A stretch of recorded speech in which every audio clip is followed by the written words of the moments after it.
বর্তমান শাম অঞ্চলে সিরিয়ার আমরা যা দেখতে পাচ্ছি তা রাসূল সাল্লাল্লাহু আলাইহি সাল্লামের ভবিষ্যৎবাণীর বাস্তব রূপ।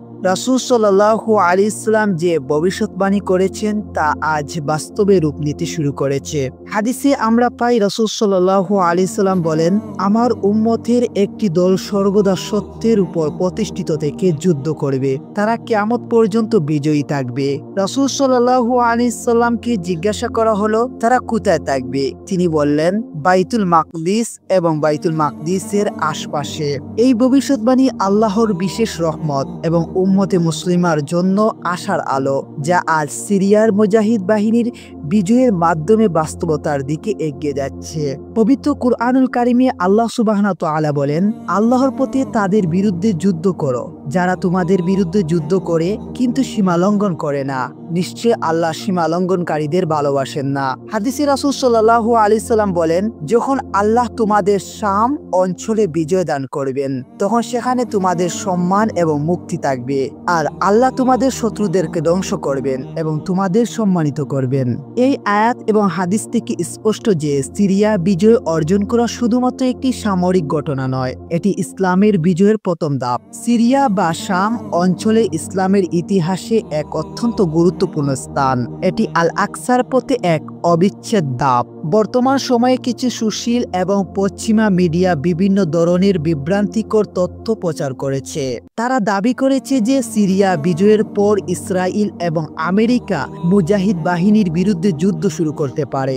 আমি তাদেরকে স্পষ্ট ভাষায় বলে দিতে চাই, মুসলমানদের জন্য এটি কোনো নতুন বিষয় নয়। এই অঞ্চলটি হচ্ছে যুদ্ধ বিদ্রোহের অঞ্চল। এখানে আরো অনেক যুদ্ধ বিদ্রোহ হবে, কিন্তু শেষ বিজয় উম্মতে মুসলিমার জন্যই। পবিত্র কুরআনে আল্লাহ সুবহানাহু ওয়া তাআলা বলেন, তারা চায় আল্লাহর আলো নিভিয়ে দিতে, কিন্তু আল্লাহ তার আলো পূর্ণ করবেন, যদিও কাফেররা তো অপছন্দ করে।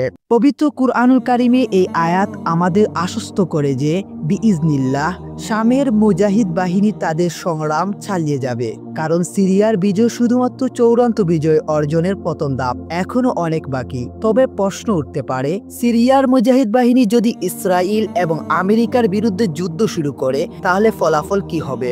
আমি আপনাদেরকে আশ্বস্ত করে বলতে চাই, পবিত্র কুরআন এবং হাদিসের ভাষ্য অনুসারে এই যুদ্ধে শেষ পর্যন্ত মুসলমানরাই বিজয়ী হবে বিইজনিল্লাহ। রাসূল সাল্লাল্লাহু আলাইহি সাল্লাম বলেছেন, যে ব্যক্তি আল্লাহর জন্য সংগ্রাম করে আল্লাহ তাকে বিজয়ী দেবেন এবং তার প্রতিশ্রুতি পূর্ণ করবেন। মনে রাখবেন, আল্লাহ সাহায্য শেষ পর্যন্ত মুসলমানরা বিজয়ী হবে এবং মসজিদ আল আকসা মুক্ত হবে। মসজিদ আল আকসা আমাদের জন্য এক ঐতিহাসিক এবং পবিত্র স্থান। রাসূল সাল্লাল্লাহু আলাইহি সাল্লাম হাদিসে বলেছেন, আল্লাহর কাছে সবচেয়ে প্রিয় মসজিদ হলো মসজিদ আল হারাম, তারপর মসজিদ আল আকসা। অতএব আমাদের দৃঢ় বিশ্বাস, সিরিয়ার মুজাহিদ বাহিনীর বিজয় শুধুমাত্র একটি সামরিক কৌশল নয়, বরং এটি ইসলামের ঐতিহাসিক বিজয়ের পথের প্রথম পদক্ষেপ। ইসরায়েল ও আমেরিকা যদি এই বিজয়ের বিরুদ্ধে ষড়যন্ত্র করে, তবু আল্লাহর সাহায্য মুসলমানরাই বিজয়ী হবে। সিরিয়ার বিজয়ের মধ্য দিয়ে মুসলমানরা আল আকসা মুক্তির দিকে অগ্রসর হবে।